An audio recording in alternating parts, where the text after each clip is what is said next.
माँ सरस्वती से माँ लक्ष्मी से मांगता हूँ एक ही वरदान।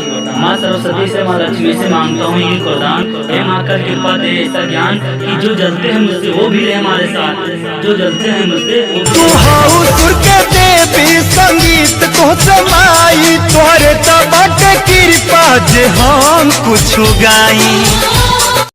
मैं उन भाइयों उन दोस्तों से यही कहना चाहता हूँ कि जितना टाइम आप लड़कियों में कमाते हो उतना टाइम अपने माँ बाप को दे दो। जिंदगी भर निभाएंगी, छोड़ के न जाएंगी और गर्ज पड़े पर कलेजा निकाल के भी दे जाएंगी।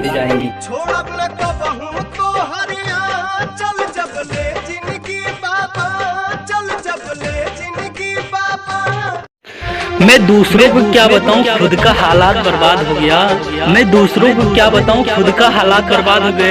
और कुछ बेवफाओं के चक्कर में हमारी जिंदगी बर्बाद हो गई।